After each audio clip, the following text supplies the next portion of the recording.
സമസ്ത കേരള ജമീയത്തുൽ ഉലമയുടെ മഹാന്മാരാവുന്ന നേതാക്കന്മാർ, വരക്കൽ മുല്ലക്കോയ തങ്ങൾ വരെ, തങ്ങളെ കൂടെ ഒരു അമുസ്ലിം സുഹൃത്തുണ്ടായിരുന്നു.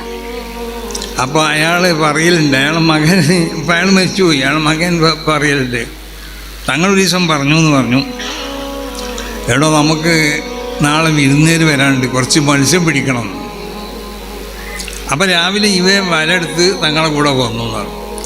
ഒരു ചെറിയ കുറഞ്ഞൊരു കാലിൻ്റെ നെരിയണി വരെ വെള്ളമുള്ള ചെറിയ ഒരു തോട് പിന്നെ ഒരു സ്ഥലം അവിടെ ആ കടപ്പുറത്തുണ്ട്.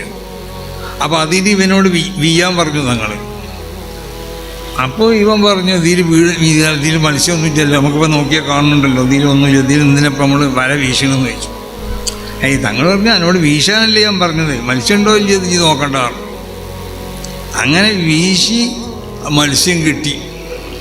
അപ്പോൾ അയാളുടെ മകനും കൂടെ ഉണ്ടായിരുന്നു. അപ്പോൾ അവൻ രണ്ടാമത് അച്ഛനോട് പറഞ്ഞു, ഏതായാലും ഇപ്പോൾ നമുക്ക് മത്സ്യം കിട്ടിയല്ലോ, ഇനി ഒന്നുകൂടി ഒന്ന് വീതി നോക്കിയെന്ന് പറഞ്ഞു. അപ്പോൾ ഈ അച്ഛൻ മൂപ്പരോട് ഈ മകനോട് പറഞ്ഞു, എടാ ഇനി വീതാൽ ചിലപ്പോൾ കിട്ടിക്കോളൊന്നുമില്ല.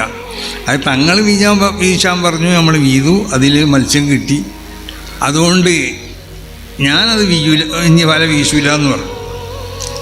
അപ്പോൾ അവൻ പറഞ്ഞു, ഒന്നുകൂടി വീശിയ അച്ഛന്ന് പറഞ്ഞു. അപ്പോൾ രണ്ടാമത് ഈ അച്ഛൻ വല ആ വെള്ളത്തിൽ കിട്ടും, പൊന്നിച്ചൊക്കുമ്പോൾ ഒന്നുമില്ല, ഇവനും ഇറങ്ങി നോക്കിയതിൽ മത്സ്യമൊന്നുമില്ല. അപ്പോൾ അത്രമാത്രം തങ്ങളെ കൂടെ, തങ്ങളെ സന്തത സഹചാരി എന്ന് പറയും പോലെ തങ്ങളെ കൂടെ മുസ്ലിം സുഹൃത്തുക്കളെ എന്നുണ്ടായിരുന്നത്. ഇതൊക്കെ മതസൗഹാർദ്ദം ഇവിടെ സൂക്ഷിക്കാത്ത ആളുകളാണ് ഇവിടുത്തെ മുസ്ലിങ്ങൾ. അപ്പോൾ മതസൗഹാർദ്ദത്തിന് വേണ്ടി ആഹ്വാനം ചെയ്യുന്ന ഒരു സംഘടനയാണ് സമസ്ത കേരള ജമീയത്തുൽ ഉലമ.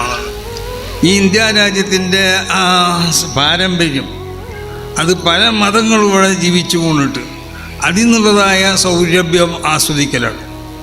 ആ പല മതങ്ങൾക്കും ആ മതങ്ങൾക്ക് ആവശ്യമാവുന്നതായ ഭരണഘടന നിഷ്കർഷിക്കുന്ന ഭരണഘടനയിൽ രേഖപ്പെടുത്തപ്പെട്ട ആ സ്വാതന്ത്ര്യം ഓരോ മതങ്ങൾക്കും ആ മതത്തിൻ്റെ ആളുകൾക്കും ലഭിക്കപ്പെടണമെന്നാണ്. അപ്പോൾ ആ നിലക്ക് സമസ്ത കേരള ജമീയത്തുൽ ഉലമ ഇവിടെ എല്ലാ നിലക്കുള്ളതായ ഈ രാജ്യത്തിൻ്റെ ഗുണത്തിന് വേണ്ടി പ്രവർത്തിച്ചവരാണ്. ഈ രാജ്യത്തിൻ്റെ വിദ്യാഭ്യാസ പുരോഗതിക്ക് വേണ്ടി പ്രവർത്തിച്ചവരാണ്. ഇവിടെ സമുദായ ഐക്യത്തിന് വേണ്ടി പ്രവർത്തിച്ചവരാണ്. ഇവിടുത്തെ മതസൗഹാർദ്ദത്തിന് വേണ്ടി പ്രവർത്തിച്ചവരാണ്. അതോടൊപ്പം ഏറ്റവും പ്രധാനപ്പെട്ട ലക്ഷ്യം വിശുദ്ധമാവുന്ന അഹ്ലുസുന്നത്തി വൽ ജമാഅത്തിൻ്റെ ആശയ ആദർശങ്ങൾ. ആ ആശയ ആദർശങ്ങളും അതിൻ്റെ